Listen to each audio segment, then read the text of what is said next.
Vanity swirls as a dust cloud suspended above the bed, levitates up to the edges filth that accumulates, offcuts of embellishments, sequins and strands of gorilla fur, that once strewn in the excited travel of her body are magnetized, drawn into her core.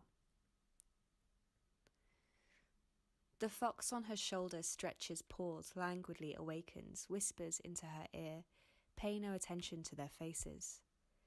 Expressing in cut creases, lips drawn back, taut disapproval. This is not the way a body should move. This will not bring you closer to the kingdom snaps, gates shut across her back, a crack of electricity that is trying to find a vehicle. Gloved hand and heeled foot spasm. Vanity trips, lands on the floor, the wind knocked out of her. She moves for screen. Conflates in palpitations, flesh with lens, leaves in the air between both an organic film which blurs the gaze, softens around her. Slowed down, the body is traced from frame to frame in controlled motion. It appears to traverse with intention. It appears to be sharp and piercing. She appears to be in a chaos of emotion. She appears. Dust cloud thickens and intensifies, travels erratic around the bedroom in monstrous shapes, her space made entirely vulnerable by the ripping and shredding of delicate barriers. Her mouth hinges, nauseates a black substance which sheens, reflecting back on herself a wide-eyed propulsion of multitudes. How could she contain as much as this? The black sheet compresses into a mirrored orb, tugs her towards the ceiling. Vanity, in a fleeting sense of sublime lightness, watches as a feathered talon reaches out and puts it back in.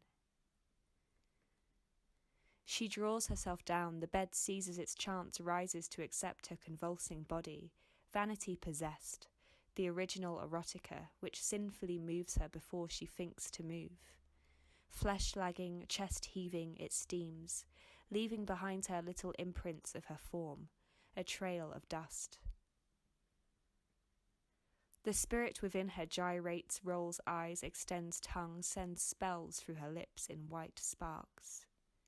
But how is a woman to know there is a demon inside her?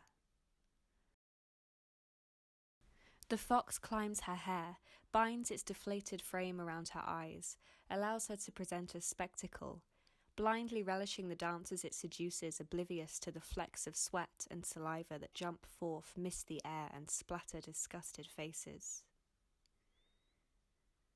We have become accustomed with the knowledge that we are filth, and let the soil roll us over, fill empty eye sockets with mulch, dredge up sediment with our under-stimulated nerve endings. We have accepted dirt for our pleasure. Vanity, expressing a right to be touched as desired, by whom we desire, plunges into the earth and is made dirty. To be unclean in front of others, in which is associated a madness, she expels. Oscillating with increasing speed until a rift splits, breaks her, she rolls through the dust and rises, evangelical.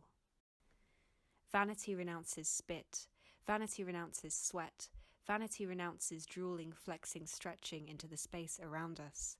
Vanity renounces rippling provocatively on self-destructing platforms. Vanity renounces forming new trends to push our bodies into. Vanity renounces twisting hips and freely furring pheromones. Vanity renounces causing collisions of warmth and light between us. Vanity renounces being at once fluid with and independent of a container. Vanity renounces tendrilless ephemera of body parts navigating space.